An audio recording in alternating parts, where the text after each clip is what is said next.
안녕하세요. 이란 캠프의 김효봉 집사입니다. 제가 2주 전에 캠프장님한테 연락을 받고 말씀 나눔을 했냐고 물어보더라고요. 그래서 안 했다고 계시면서 할 사람이 없으니까 꼭 해야 된다고 그러더라고요. 근데 답변을 했는데 막상 부담이 되더라고요.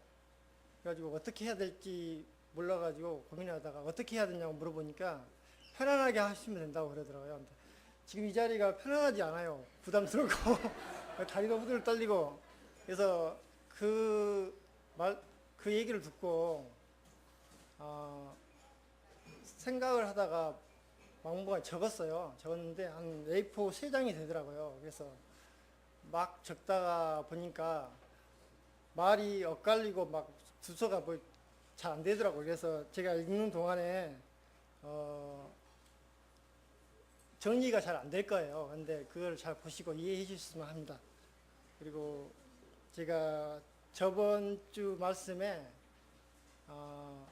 아내가 저한테 하는 말이 시간과 돈이 있으면은 당신은 뭐를 하겠냐고 물어보더라고요. 근데 제가 즉흥적으로 답변을 가족하고 얘들한테 시간을 좀 보내겠다. 그러니까 아내가 하는 말이 지금 당장 해보라고 그러더라고요. 근데 그게 말씀이 아마 제가 지금 겪고 있는 저희 가족에 지금 그게 있어서 즉흥적으로 말한 것 같습니다. 근데 말씀 도중에 아마 그 말씀이 나올 거예요. 왜 그랬는지 그 말씀을 좀 기억하면서 좀 봐줬으면 합니다. 저희 가족은 아내 이명자 집사하고 큰아들 애준, 딸 담비, 막내 민준이가 있습니다. 그리고 작년에 천국에 가신 이영님 권사 아들이기도 하고요. 지금 여기까지 온 거는 모두 주의 은혜라고 말씀을 드릴 수가 있습니다. 저는 전라도 자흥에서 이남 이녀 중 셋째 맞이이면서 위로는 누님 두 분이 계시며 바로 밑에 남동생이 있습니다. 시골에서 자랐기 때문에 그리 유복하지 않았고 어머니께서는 저희 사남매를 키우시느라고 남다리 고생을 많이 했습니다. 저희 할아버지는 일제 강제징용에서 끌려가서 전사를 했기 때문에 아버지를 군대를 보내지 않으려고 할머니께서 무던히 노력을 했나 봅니다. 그런데 제 아버지께서는 군에 가셔가지고 고생을 많이 하셔서 병을 얻어왔습니다. 그래서 제가 학교 다닐 때는 항상 아버지 기억은 누워 계시고 식사도 갖다 드리면 드셨습니다. 어머니는 아버지 병을 고치려고 많은 고생을 하셨고 집에 가지고 있던 선산들 다 팔아서 병을 고치려고 노력했으며 나중에는 재산을 다 탕진했단 말을 전해드렸습니다. 그 와중에 제가 태어나서 저를 키울 때 어머니께서는 방바닥에 놓지 않고 키웠다고 말을 합니다. 혹시나 아들이 죽을까봐 노심초사했나 봅니다. 어머님은 아내는 엄마로 밖으로는 아버지 역할을 하시면서 저희 사남매를 키웠기에 학창시절에는 허튼 생각을 할 수 없을 뿐더러 부모님을 보면서 학창시절을 모범생으로 보냈던 것 같습니다. 초등학교 때 여름방학 때 성경학교에서 사탕을 준다고 해서 학교에 배우는 주산을 빼먹고 친구 꼬임에 넘어가 교회를 처음 갔는데 마지막 날까지 사탕을 받지 못했습니다. 그게 어린 마음에 어머니를 속이고 교회를 갔는데 사탕 때문에 상처를 많이 받았으며 다시는 교회를 않겠다고 생각을 했습니다. 그렇게 학창시절을 보내고 서울에 올라와서 동생과 나는 작은 누님과 같이 하면서 생활을 같이 하게 되었으며 그때 당시에는 누님은 교회를 다니고 있었고 우리는 교회를 다니지 않았습니다.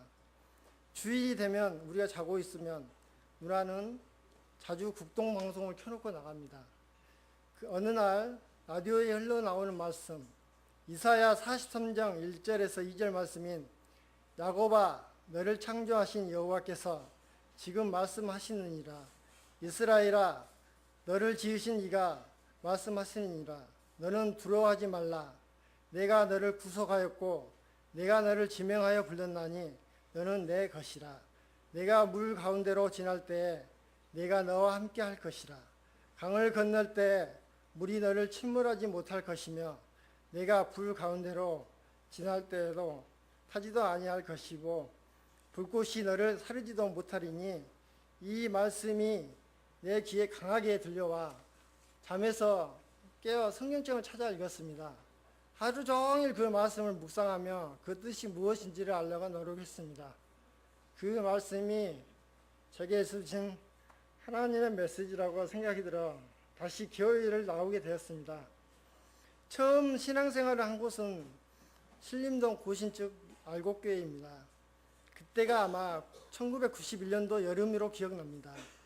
신실하게 청년 시절을 보냈지만 아내를 만나려고 그랬는지 결혼 정년기가 되어도 배필을 만나지 못했습니다. 그러다가 2001년 말경에 아내를 만나고 교제를 하며 결혼 얘기가 오고 가는데 그 다음에 2002년 2월 14일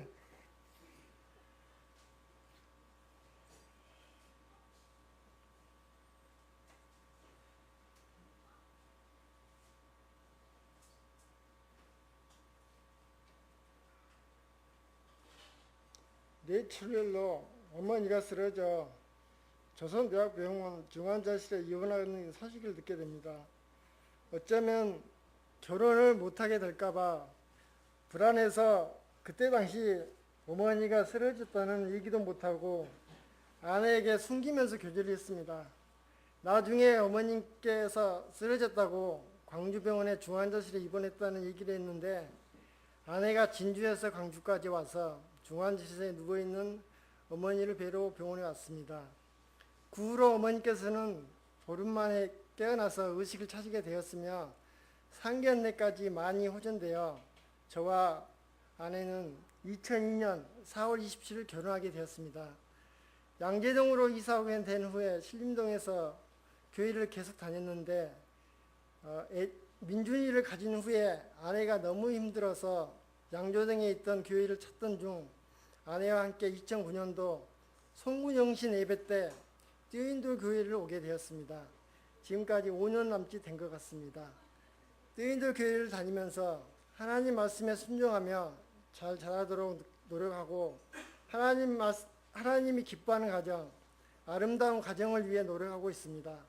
작년에는 어머니께서 천국에 가셔서 우리 가정에 큰 슬픔도 있었지만은 주의 은혜로 모두가 더욱더 주님을 의지하며 잘 지내고 있습니다.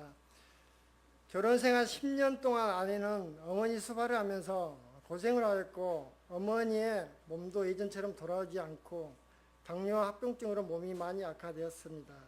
쓰러지고 10년이 더 사시면서 손주를 보게 되었고 동생의 결혼도 하는 것을 보고 천국에 갔었기에 자식된 도리로 다한 것 같아 마음이 조금 편안합니다.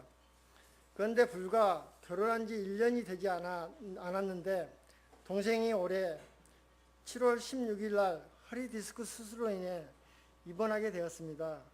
8년 전에 수술을 했는데 그게 악화되어서 다시 수술하게 되었습니다. 입원을 한 지 한 달이 넘었는데 아직도 힘들어하고 있으며 3차 수술까지 한 상태인데도 회복이 더디니 걱정이 앞섭니다. 병원에서는 수술이 잘 됐다고 하는데 여전히 일어서지도 못하고 걷지도 못한 상태입니다. 지금은 물리치료와 재활운동을 병행하면서 치료를 하고 있는데 용기를 잃지 않고 꿋꿋이 이겨냈으면 합니다.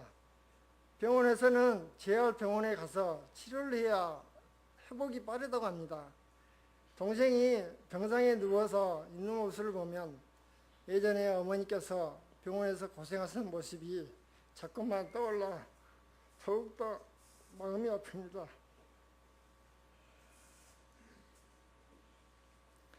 아침이 되면 오늘은 더 나을 거야. 동생이 당당히 일어설 수 있다는 확신과 희망을 갖고 있습니다. 이번 동생의 입원으로 인해 힘들지만 소중한 가족의 사랑과 주의 은혜 없이는 이겨낼 수 못할 거라는 것을 깨닫습니다. 어젯밤도 동생을 간호하고 집에 못 가고 바로 교회에 왔습니다. 내 몸이 조금 힘들지만 동생이 하루빨리 회복해서 예전처럼 생활을 할 수 있으면 할 수 있다면 견딜 수가 있습니다. 이런 일을 통해 고난 가운데 하나님을 찾는 자, 기도하는 자가 되어 있는 제 모습을 많이 보니 감사가 됩니다. 사랑하는 나의 동생이 속히 회복됐으면 합니다. 성도님께 부탁 좀 드립니다. 제 동생이 속히 회복되어 정상적인 생활을 할 수 있도록 기도 부탁드립니다. 고맙습니다.